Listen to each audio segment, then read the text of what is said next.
घोकावी अक्षरे.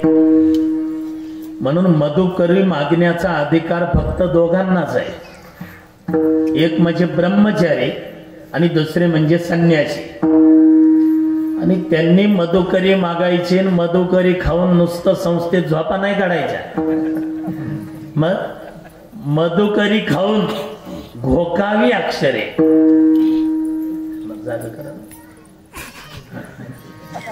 मला वाटलं झोपले म्हणजे मधुकरी खाऊन नाही. ब्रह्मचारी धर्म घोकावी अक्षरे. आम्ही संस्थेत शिकताना, सद्गुरु जोग महाराजांच्या संस्थेत शिकताना गुरुवारी वैद्य बाबा आम्हाला शिकवायला होते. एखाद्याच्या अभंग पाठ नाही झाले आणि ओव्या नाही ना पाठ झाल्या, त्यांचा ठरलेला शब्द असायचा, महाराज भोंड्या नुसती मधुकरी खाऊन झोपा काढतो का धर्मशाळेत? नुसती मधुकरी मागून जर झोपा काढल्या ना अभ्यास जर नाही केला तर ज्यांच्या घरी मधुकरी मागितली त्यांच्या घरी बैल होऊन फेडावं लागल म्हणायचे गुरुवारी वैद्य बाबा. म्हणून घोकावी अक्षरे. ब्रह्मचार्याने अक्षर घोकायचे. ज्ञानेश्वरी, गाथा, भागवत याचं पाठांतर करायचं.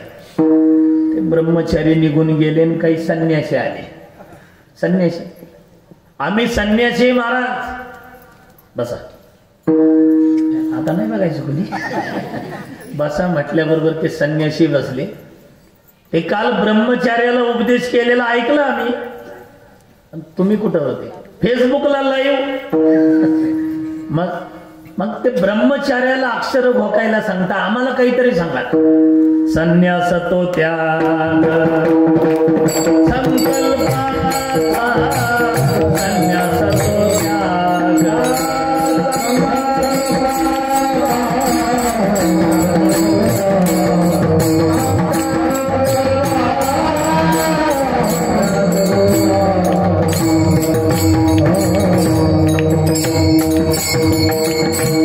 संन्यास तो त्याग संकल्पाचा. संन्यासी आहे ना तर जीवनामध्ये त्याग करा. संन्यासी, एक संन्यासी महात्मे होते आणि गंगेवर स्नानाला निघाले.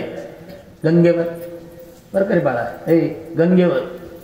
गंगेवर स्नानाला निघाले. जाता जाता त्यांना एक रुपया दिसला. रुपया ते आताचा नाही, मग जुन्या काळातला, तुमच्या काळातला बाबा. ते चांदीचा रुपया. चांदीचा रुपया जसा पाहिला ठाकरे महाराज तसा संन्यासी जाग्यावर थांबला. तिकडून काही स्नान करून येत होते. त्यांना विचारलं, हे रुपया तुमचा आहे का? नाही, आमचा नाही बाबा. गेले निघून. रुपया तुमचा आहे? आमचा नाही महाराज. ते निघून गेले. पुन्हा काय आले, हे रुपया तुमचा आहे? आमचा नाही म्हटलं तर. आता गंगेमध्ये दुसरं कोणीच नाही, फक्त रुपया संन्यासीच आहे. त्या रुपयाला कोणी मालक नाही. तो रुपया जरी उचलून संन्याशाने आश्रमात आणला तरी संन्यास धर्म बुडाला. पुन्हा संन्यास धर्मात यायचा असेल तर त्यांना द्रव्य त्यागपूर्वक 3 दिवसाचा उपवास सांगितलाय. संन्यास तो त्याग संकल्पाचा. संन्यासी, ते संन्यासी उठून गेले आणि पुन्हा वानप्रस्थाश्रमी आले. आम्ही वानप्रस्थाश्रमी आहे महाराज. म्हणजे 50च्या पुढं बरं का. आता इथे जेवढे बसले ना हे 50 वयाच्या पुढचे, 75च्या आतले सगळे वानप्रस्थाश्रमी. वानप्रस्थ तरी संयोगी वियोग. कापसे महाराज 50च्या पुढं 75च्या आतली जी मंडळी आहे त्यांनी वानप्रस्थाश्रमी जीवन जगायचे. संयोगी वियोग, घरात असून नसल्यासारखं राहायचं. पण सध्या जर बारकावा शोधला महाराज तर सध्या हेच जास्त लक्ष देतात घरात. हेच असं का केलं, तेच तसं का केलं. वानप्रस्थाश्रमी धर्म बुडाला आपल्या पंडूराजाकडून. पंडूराजाला शाप होता इंदम ऋषींचा. इंदम ऋषी हरणाच्या रूपात हरणी सोबत प्रणय क्रीडा करत होते. पंडूराजा घोड्यावर बसून शिकार करायला निघाले. ते लांबून पाहिलं, फक्त हरण दिसतात. लावला धनुष्यावर बाण, सोडला बाण. जसा बाण सुटला तसा तो त्या हरणाला लागला. त्या हरणाच्या रूपात इंदम ऋषी होते आणि ते प्रणय क्रीडा करत होते हरणी सोबत. बाण लागल्याबरोबर घोडा टाप टाप टाप टाप तिथपर्यंत आला, तर ते लागलेला बाण इंदम ऋषीने काढला. इथं बसून तिथलं चित्र डोळ्यासमोर आलं, तर ते रक्ताचा पाट व्हायला लागला.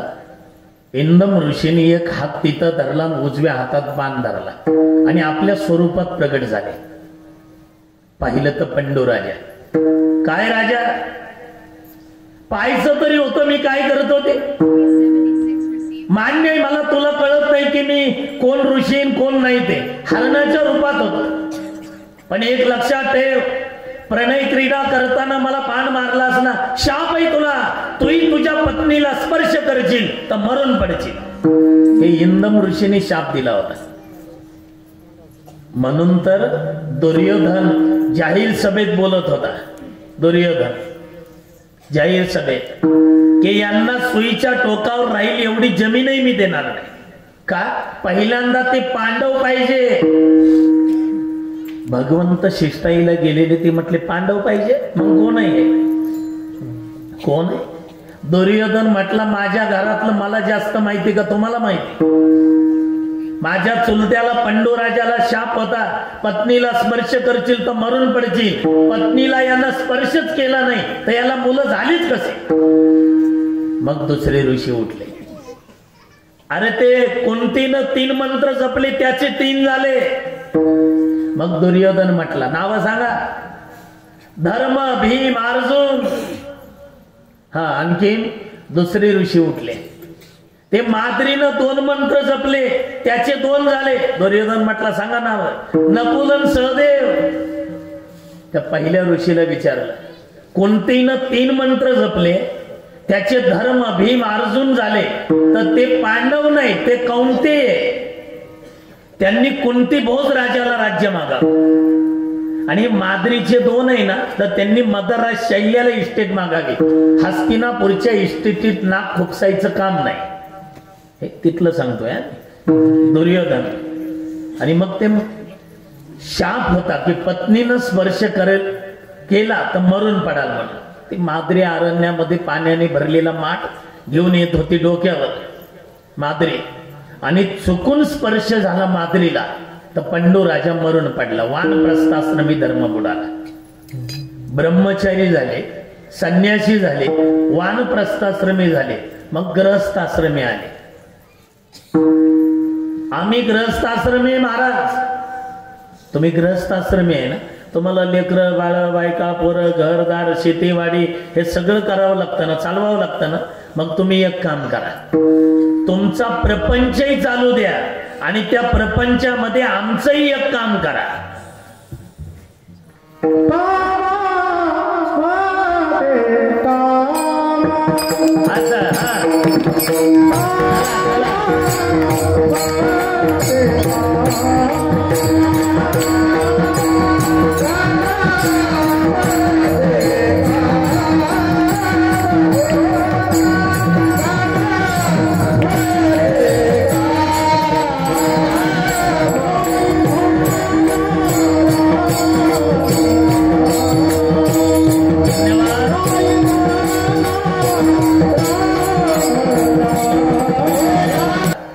आणि ते काम करताना कामामध्ये काम, काही म्हणा राम राम. म्हणून ग्रहस्थाश्रमी मंडळीने अजिबात नाराज व्हायचं नाही. असू द्या नाही ब्रह्मचारी आणि असू द्या संन्यासी, पण ब्रह्मचारी असू द्या नाही तर संन्यासी असू द्या, दुपारचे 12 वाजले की त्याला आपल्याच दारात यावं लागतं. काकी काय आहे का शिळी पाकी, आपल्याच दारात यावं लागतं. हे मी नाही सांगत. जरी झाला संन्यासी, माझा मॉनिटरचा राव द्यावा, तरी माध्यानाशी तोंडवासी त्याला आपल्याच दारात यावं लागतं. ग्रहस्थ आश्रमी मंडळी 3ही आश्रम ग्रहस्थ आश्रमावर अवलंबून आहे. 3ही आश्रम. एकदा नारदांनाच अभिमान झाला. नारदांना गळ्यात विना, हातात चिपड्या, आले बा भगवान विष्णूकडे. नारायण या पुढे नारद महर्षी पुढे आले. बसा. कुठं गेले होते एवढे वर्ष? ते म्हटले काय करता, लॉकडाऊन पडलं होतं, 2 वर्ष कुठं फिरता येत नव्हतं, काही नाही. पण एक सांगा देवा, माझ्यासारखा नामधारक कुणी आहे का? तुमच्यासारखा, पट्ट्यासारखा. देवाला मनात वाटलं, नारदा तुम्हीच राहिली होती, मीची बाधा व्हायची. आता तुम्ही लागले का म्हणायला पट्ट्यासारखा? आहे ना, आहे ना. म्हणजे माझ्यासारखा, तुमच्यासारखा नाही, पण तुमच्यापेक्षा मोठा नामधारक आहे. नारदाला तर थंडीच वाजून आली.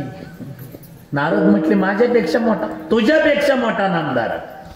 मी गृहस्थ आश्रम कसा श्रेष्ठ आहे ते सांगतोय. मग माझ्यापेक्षा मोठा नामधारक, हो तुमच्यापेक्षा मोठा नामधारक. कोणत्या गावाला आहे? ते म्हटले एक काम करा, ते महालक्ष्मीचं मंदिर आहे. कुठं?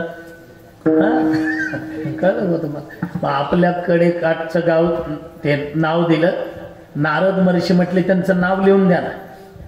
ते नाव घेतलं. नारद महर्षी आपल्या गावला आले तर आमचा एक भोळा बाबडा वारकरी, सकाळची वेळ होती आणि नेमकं तुळशीला पाणी घालत होते. रामकृष्ण हरी, रामकृष्ण हरी, रामकृष्ण हरी म्हणत होते. नारद म्हटले हे तर नसेल ते, रामकृष्ण हरी, रामकृष्ण हरी म्हणते.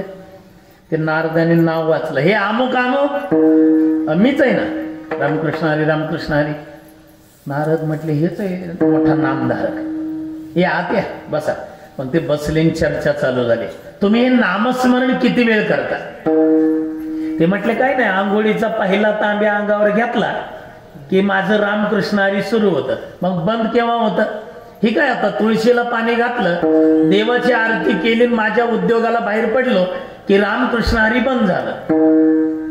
म्हणजे तुमचे रामकृष्ण हरीची पुन्हा गाठ कधी पडते? उद्या पहिला तांब्या पडल्यावर. म्हणजे अंदाजे किती तास नामस्मरण करता? अंदाजे पाऊण तास होत असेल. म्हणजे पुन्हा एकदाही नाव नाही घेत रामकृष्ण हरी. नारदांना राग आला. रागाच्या भरात नारद आले, काय देवा तुम्ही लागले का वशिल्यानं वर्णन करायला? ते पाऊण तास नामस्मरण करते, मी तर पाऊण तास गपही बसत नाही. मग तरी माझ्यापेक्षा मोठा नाम, हो तुझ्यापेक्षा मोठा नामदार. कसं काय?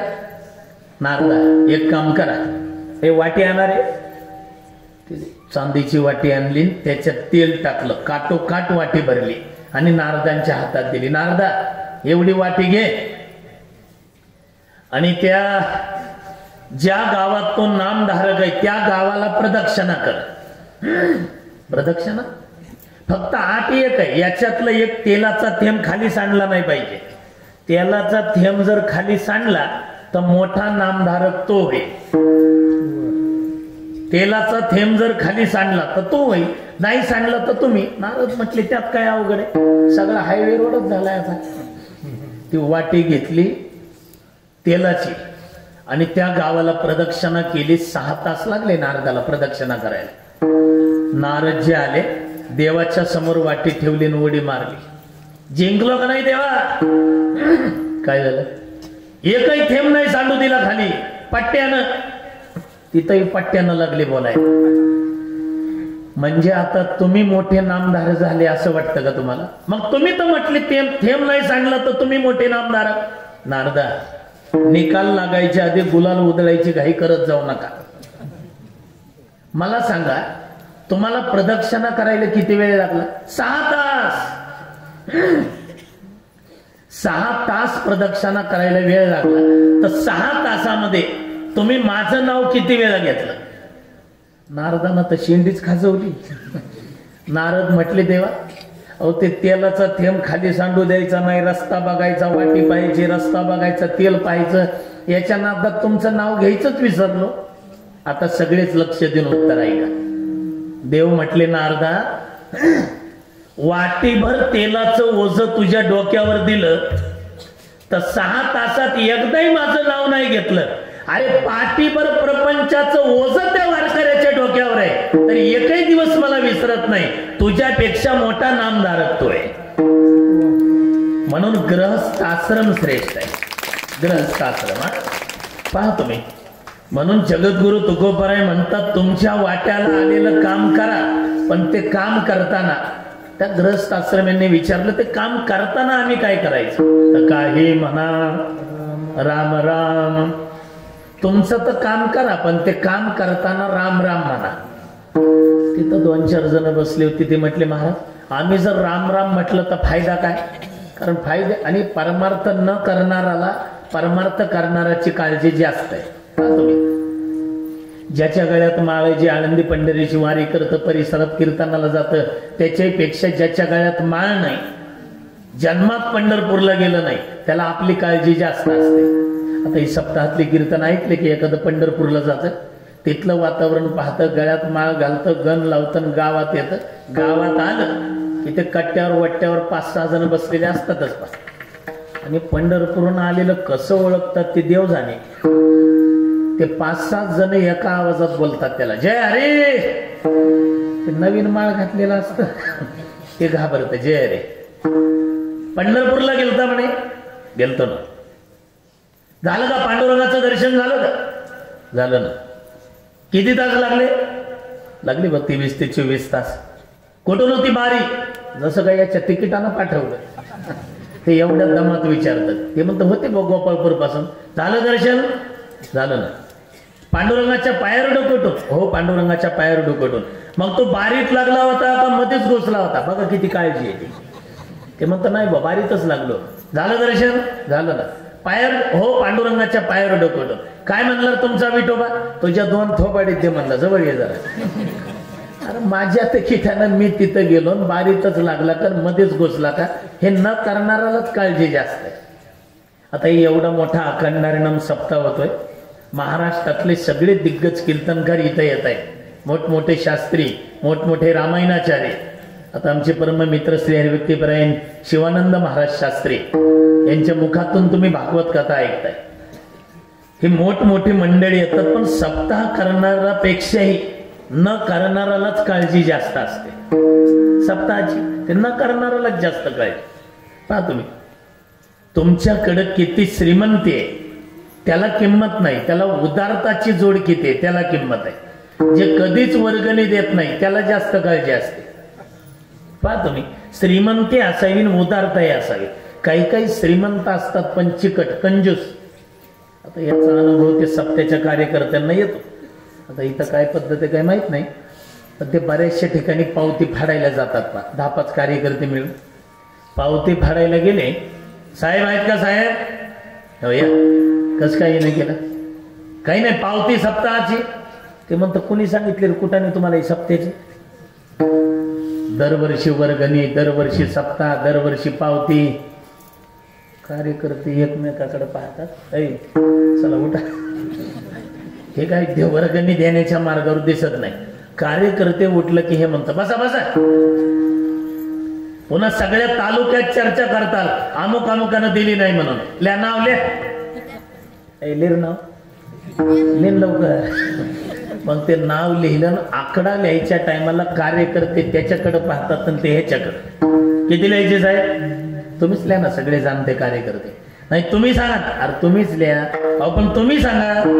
तुम्ही सांगा म्हटलं की ते उठून उभं राहतं, असं डोकं खाजवतं, असं श्वास टाकतं. लिहा ना, 11 रुपये ते आज पेटवलं तर 3.5 महिने इजायचं नाही. एवढी श्रीमंती आहे पण उदारता नाही.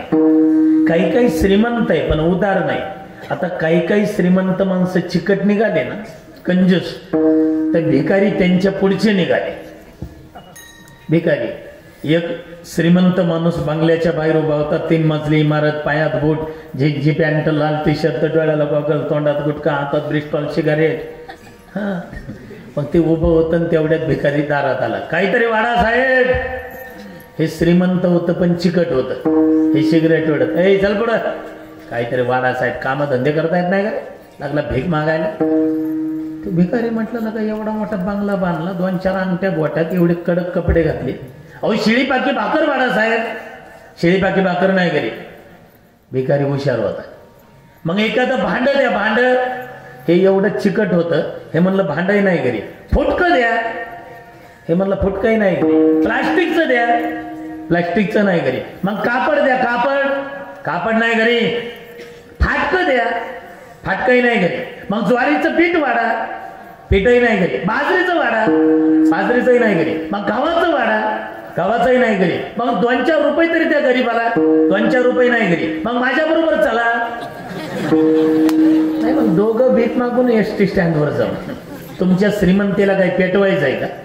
श्रीमंती असावी, उदारताही अस. आता ते पत्रिका वाचताना ते खाली नाव आहे पहा, विशेष सहकार्य म्हणून. काय सागर अक्का का काय, किती सहकार्य केलंय मला काय माहित नाही. त्यांनी सप्ताहाला 1,500. खरं म्हणतात, इमानदार आहे. बघा, हे पहिलाच दाता पाहिलाय आम्ही. माननीय सागर अक्का नाही का, त्यांनी या कार्यक्रमासाठी 1,50,000 रुपये देणगी दिली. एकदा टाळ्या वाजवते. त्यांचं नावच सागर अक्का आहे ना, त्याच्यामुळे पैशाचा सागरच आहे. का गरीब आहे, पण जरी नाव जरी सागर अक्का असेल तरी सहकार्य सुद्धा सागराप्रमाणेच आहे. 1.5 लाख रुपये एका व्यक्तीने देणगी दिली. श्रीमंती आहे आणि उदारता आहे.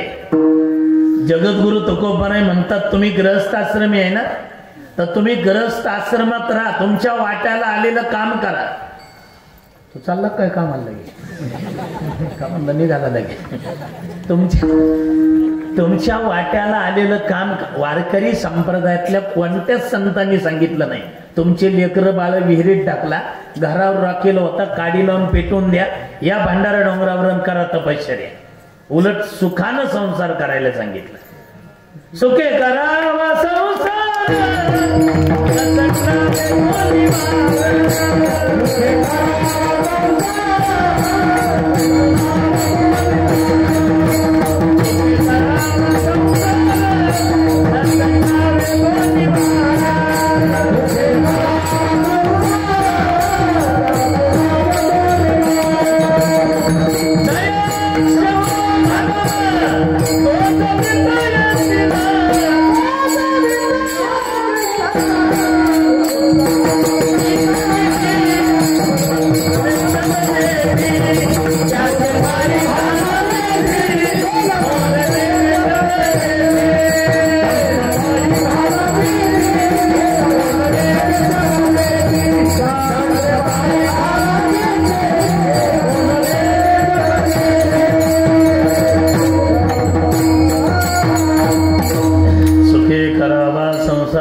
संडावे दोन्ही वार. सुखाने संसार करा, तुमचं काम करा. ते काम करताना काही म्हणा, राम राम राम राम.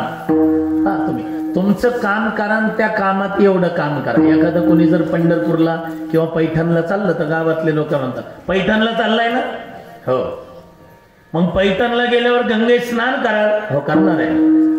मग तिथं गेल्यानंतर शास्त्री महाराजांची भेट घ्याल, हो घेणार आहे. मग तुमचे सगळे काम करा आणि त्या कामात माझं एक एवढं काम करा. काय, एवढी 50 रुपयाची माळ घेऊन या.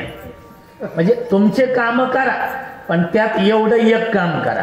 तसं तुकोबाराय म्हणतात, तुमचे काम करा पण ते काम करताना काही म्हणा, राम राम राम राम. 2दा आहे, 3दा नाही.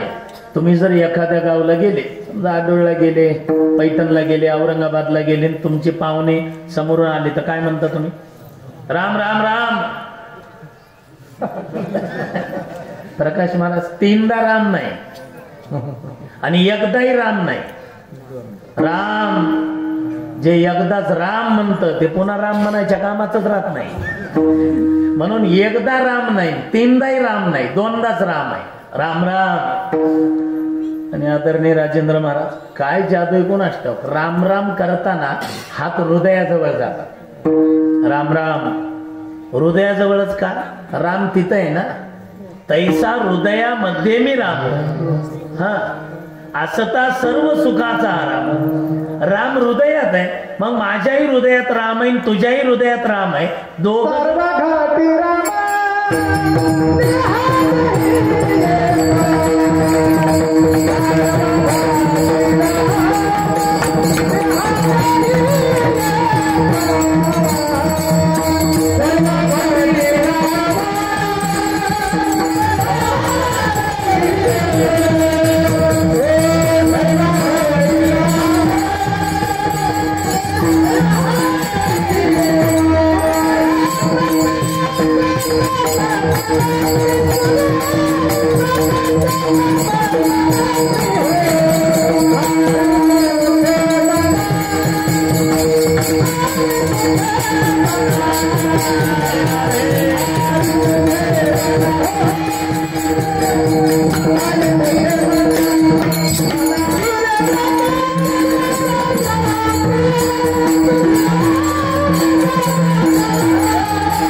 हृदयामध्ये तर आहेच, पण सर्व ठिकाणी. म्हणून काही म्हणा राम राम. एकदा भगवान शंकरजी पार्वती माता एकांतामध्ये कैलास पर्वतावर, आणि त्यावेळेला पार्वती मातेने विचारलं, का काय तुम्ही असं ऐकलंय समुद्र मंथन झालं तर त्याच्यातून ती 14 रत्न निघाले. तो निघाले. मग त्याच्यात विषय निघाला म्हणे. हो निघाला ना. ते तुम्ही पेलं म्हणे. हे काय कंठ त्याच्यामुळेच निळा झाला ना. कशामुळे? विष प्राशन केलं म्हणून. बरं मग ते हळहळ विष प्राशन केल्यामुळं कोणत्या तरी एका ऋषीनं सांगितलं, गंगा घ्या डोक्यावर, गंगा पाणी वाता पाणी. ती गंगा डोक्यावर तुम्ही धारण केली तरी काही ते विषाचा परिणाम शांत झाला नाही. तेवढ्यात कोणीतरी सांगितलं, ते सर्प थंड असतो सर्प, ते तिथं गळ्याला गुंडाळू दे म्हणजे हा शांत होईल. तरी तुम्ही तो सर्प गुंडाळला तरी परिणाम झाला नाही. कोणीतरी सांगितलं, एक काम करा, ते चिता भस्म लावा तरी परिणाम झाला नाही. गंगा डोक्यावर घेतली तरी परिणाम नाही. सर्प गुंडाळला तरी परिणाम नाही. चिता भस्म लावलं तरी परिणाम नाही. कोणीतरी सांगितलं की चंद्र शीतल आहे, चंद्राला डोक्यावर घ्या. चंद्र डोक्यावर घेतला तरी ते काही शांत झाला नाही. पण पार्वती म्हणते, आपण दोघच इथं मी एकांतात विचारते की मी असं ऐकलंय की तुम्ही राम नाम घेतलं म्हणे. शिव हळहळे तापला आणि राम नामे शीतळ झाला. तो राम नामाने शीतळ झाला म्हणे. मग आता लक्ष दे नाही का. पार्वती म्हणते, त्यावेळेला रामाच्या बापाचा जन्म नव्हता, दशरथाचा. मग बापच नाही तर पोरग कुठून येईल? हा, ते पोराला कळलं बघा. ते काय झालं, एकाच लग्न झालं. लग्न झाल्यावर ते 2-3 वर्षांनी 3-4 वर्षांनी ते वडील गेले नोकरीला कामाला. ते आई स्वयंपाक करत होते, त्यात 3.5-4 वर्षाच्या मुलानं कपाट उघडलं. ते लग्नात येतं, ते कोणतं म्हणतात तुमच्या इकडे, राजाराणी. ते कपाट उघडलं, त्या मुलाने अल्बम काढला त्याच्यातून लग्नाचा, आई वडिलाचा. ते अल्बम काढला, फोटो पाहायला लागला. मम्मी पप्पा, पुन्हा पान पलटलं. मम्मी पप्पा काका काकी, पुन्हा पान पलटलं. मम्मी पप्पा आजी आजोबा, पुन्हा पान पलटलं. मम्मी पप्पाच्या तोंडामध्ये लाडू खाऊ घालते, पप्पा मम्मीच्या तोंडामध्ये जिलेबी खाऊ घालतात. पुन्हा पान पलटलं. एकच थम्सअपची बाटली दोघं पितात. ते सगळा अल्बम पाहिला. शेवटी मुलाने अल्बम घेतला, फेकला. असा फेकला. प्रकाश महाराज जिकडं तिकडं फोटो झाले. तेवढाच स्वयंपाक करता करता आई आली. काय झालं रे? 1 नाही 2 नाही, ते टम फुगलेलं. अरे तुला विचारते काय झालं रुसायला? मग मात्र पोरगा राग, काय झालं? वरवर प्रेम करताय तुम्ही माझ्यावर. अरे एकुलता एक पोरगा, तू तुझ्याशिवाय कोणावर प्रेम करायचं? नाटक करताय प्रेमाचं. काय झालं? मी तुमच्या लग्नाचा अल्बम पाहिलाय. मग काय झालं? त्याच्यामध्ये पप्पाचा फोटो, तुझा फोटो, काका काकी, आजी आजोबा, मामा मामी. मग काय झालं? माझा फोटो का नाही? माझा फोटो का नाही म्हटल्यावर आई म्हणते, तुझ्या बापाला विचार आल्यावर. ते बाप म्हटला, बेटीच्या काय बापाच्या लग्नात पोरगा हजर असतात. तसं पार्वती माता म्हणते, जर बापाचा जन्म नाही तर हे राम कुठून आला? दशरथच नाही तर राम कुठून आला? बरं दशरथ राहू द्या, दशरथाचा बाप नव्हता म्हणते तर अजय राजा. मग हे राम कोणता आहे? त्यावेळेला भगवान शंकरजीने उत्तर दिले, पार्वती राम एक नाही, रामाचे 4 प्रकार सांगितले. एक राम दशरथ का बेटा, एक राम घट घट में बैठा, एक राम का सभी पसारा, एक राम है जग से न्यारा. एक राम घट घट में बैठा. एक राम का 4 प्रकारचे राम सांगितले. एक राम दशरथ का बेटा, हा झाला दाशरथी राम. एक राम घट घट में बैठा, प्रकाश महाराजांनी मगाशी प्रमाण दिलं, सर्वागटी राम, हा झाला एक राम घट घट में बैठा. एक राम का सभी पसारा, जेणे हे विश्व निर्मिले आणि एक राम हे जगसे न्यारा, त्या रामाचं नाव मी घेतलं. विठ्ठल विठ्ठल.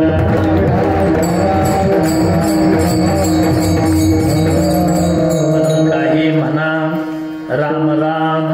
आणि थोडं लक्ष द्या. राम म्हणताना तोंड उघडत, उघडत आणि म म्हणताना झाकत. रा म्हणताना उघडत. शास्त्रकार सांगतात रकार उच्चार मात्रे बहिर निर्याती पातक. रकारचा उच्चार केला की सगळी पातक बाहेर जातात. पण काय काय म्हटले रिवर्स आत आले तर महाराज म्हटले मनी गेट बंद होत आहे. म राणी तोंड उघडत. रा म्हणताना जीभ अशी झटकली जाते. रकार उच्चार मात्रेनं बाहेर निर्याती पातक. रा म्हटल्याबरोबर सगळी पातक बाहेर जातात आणि मनी पुन्हा म ते तोंड बंद होत.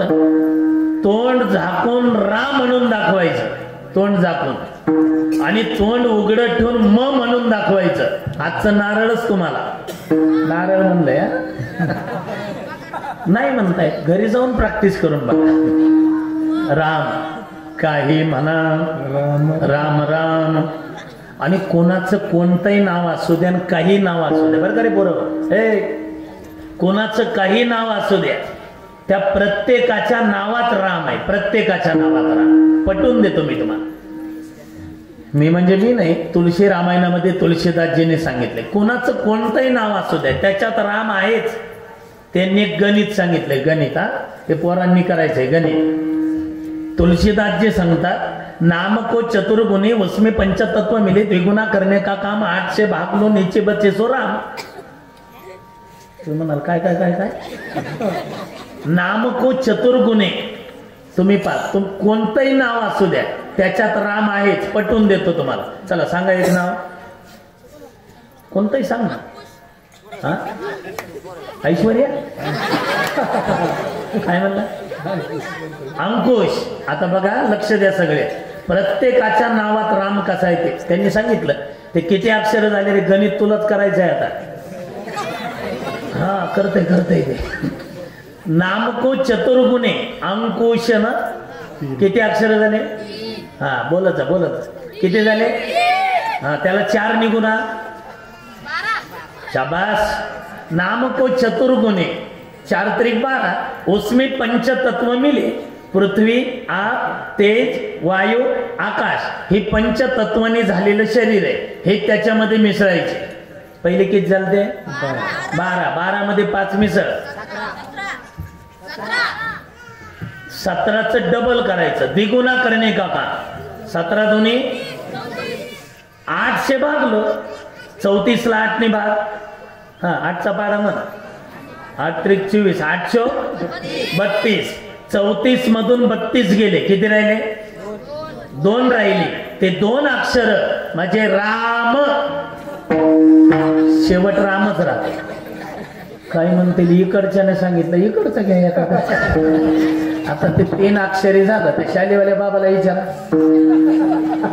ते गेले. जय हरी.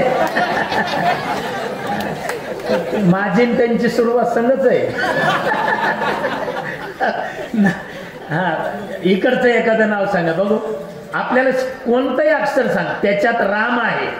हा शंकर 3च अक्षर झाले. चला मोठं नाव सांगा बघू. झोपले काय इकडे. आसाराम आहे का तिकडे जेलमध्ये. परशुराम किती अक्षर झाले. आता तुम्ही गणित करायचं. इकडचे किती अक्षर झाले. 4. लेकाच्या कोणत्या शाळेत जातो रे. ते एका शाळेमध्ये एका वर्गामध्ये ते शाळेचे इन्स्पेक्शन घ्यायला साहेब आले. पण ते नेमकं लॉकडाऊनमुळे शाळा बंद होते. 2 महिने झालं सुरू झाली तरी एकही धडा शिकवलेला नव्हता. आणि ते इन्स्पेक्शन घ्यायला साहेब आले. साहेब आल्याबरोबर ते साहेबांनी पोरांना विचार, ए पोरं इतिहासाचं पुस्तक घे रे. घेन लवकर. मग ते इतिहासाचं पुस्तक दिल्यावर साहेबांनी प्रश्न विचारला, सांगा पोरं छत्रपती शिवाजी महाराजांचा जन्म कुठं झाला रे. इथलं नाही रे, वर्गातलं सांगतोय.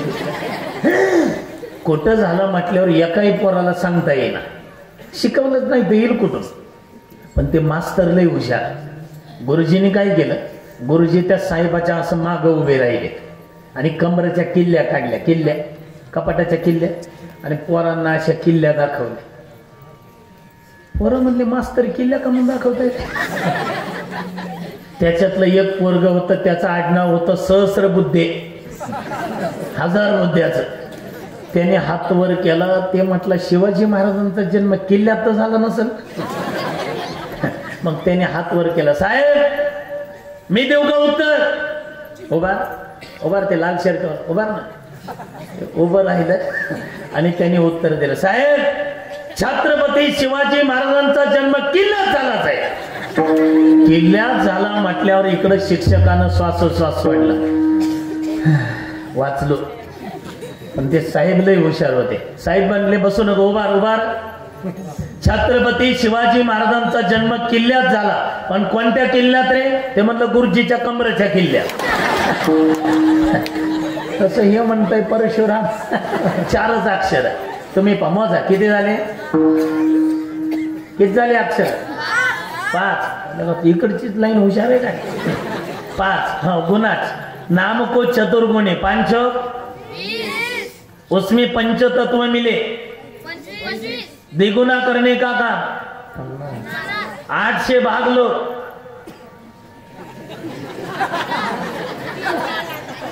हाँ 8 संग 48. 50 मधून 48 गेले. किती राहिले? 2 राहिले. ते 2 अक्षर म्हणजे राम. तुम्ही नाव कोणतंही असू द्या, शेवट रामच राहतो. कोणतं एवढंच नाही, पहा तुम्ही, हजारो वकील जाऊ द्या, हजारो वकील, शेकडो वारी न्यायाधीश जाऊ द्या, हे कोर्टन ते कोर्टन, हाय कोर्टन, सुप्रीम कोर्ट असू द्या, पण शेवटी कोर्टालाही सांगावं लागलं शेवट रामच आहे आणि रामाचंच मंदिर होणार. रामाच नाही तर किती घुबडं बोंबलत होते अगोदर. घुबडं राम नाही होय तो राम सेतू कहां से आ गया, तोड झालो इस राम सेतू को. इथपर्यंत मजल गेली होती. रामच झाला नाही. आणि राम झाला नाही म्हणणं म्हणजे दत्ता महाराज बाप नाही म्हटल्यासारखं. बाप ते सगळे ते नाही का. एक पोरग चांगलं औरंगाबादला, पुणे, मुंबईला शिकायला ठेवलं, चांगलं पदवीधर झालं आणि 8-9 वर्षांनी घरी आलं. आणि घरी आल्यानंतर बापालाच म्हणायला लागलं, तू माझा बाप कशावरून? बाप तर अख्खा हादरला, अख्खा. बाप कशावरून? लगा तुझा बाप ना मी, पुरावा काय? तसं हे म्हणतात राम झाला तर पुरावा काय? नाही का याला पुरावा? रामच बरं. मी म्हणतो यानं राम नाही म्हटलं म्हणजे आमच्या रामावर काही परिणाम? काही परिणाम नाही. ते सगळे घुबड एकत्रित आले. नगरे बाबा सगळे घुबड. घुबडाची मीटिंग कधी असते रे?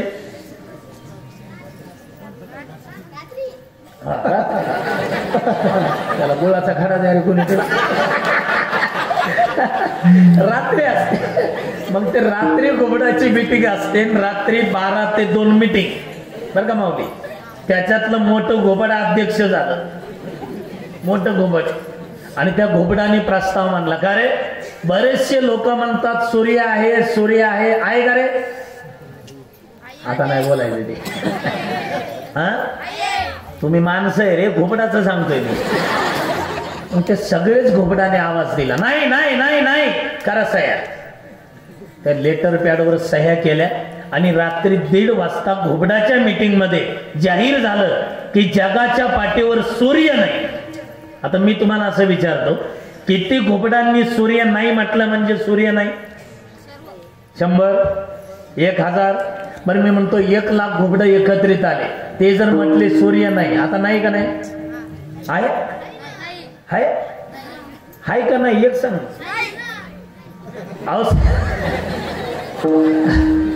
सर्व जगातली घोबड एकत्रित आली आणि घोबडांनी म्हटलं सूर्य नाही. तो सूर्यावर काही परिणाम? सूर्य होता, सूर्य आहे आणि सूर्य राहणार आहे. तसे घोबडाच्या अवलादीचे किती राम नाही म्हटले तर आमच्या रामावर काही परिणाम होत नाही. अरे आमचा राम होता, राम आहे आणि राम राहणार आहे, त्याच्यावर काही परिणाम होत नाही. म्हणून काही म्हणा राम राम, नाही तर मोठमोठ्याचे भांडणं झाले. मोठमोठ्याचे देव, दानव आणि मानव कशासाठी? रामायणासाठी. शतकोटी प्रविस्तर 100 कोटी श्लोकाचं रामायण आहे. मग ते देवता म्हटले राम आमच्यापैकी एक होता, रामायणाचे हक्कदार आम्ही आहे. ते दानव म्हटले रावण आमच्यापैकी एक होता, रावण झाला नसता तर रामायणच झालं नसतं, याचे हक्कदार आम्ही आहे. हे माणसं तर गप्पच बसले. हे मोठ्याचेच भान नाही तर आपलं कुठं सांगत बसतात. पण हे मिटवायला म्हटले मोठ्या व्यक्तीकडे गेलं पाहिजे. आले भगवान शंकरजीकडे. बोले ना काय आमचे भांडणं लागले कशासाठी? हे 100 कोटी श्लोकाचं राम आहे. देवतांना विचारलं तुमचं काय म्हणणं आहे? राम आपल्यापैकी एक होता म्हणून याचे हक्कदार आम्ही. तुमचं काय रे राक्षसांना? ते राक्षस म्हटले रावण आमच्यापैकी एक होता, त्यानं सीता पळवली होती म्हणून रामायण घडलं, याचे हक्कदार आम्ही. ते माणसांना विचारलं तुमचं काय म्हणणं आहे? ते म्हटले ह्या दोघांचं म्हणणं नंतरच आहे, आधी आमचं आहे. म्हणजे रामही नव्हता आणि रावणही नव्हता तेव्हा आमच्यापैकी एकानं रामायण लिहिलंय. वाल्याचा झाला वाल्मिकी आणि रामाय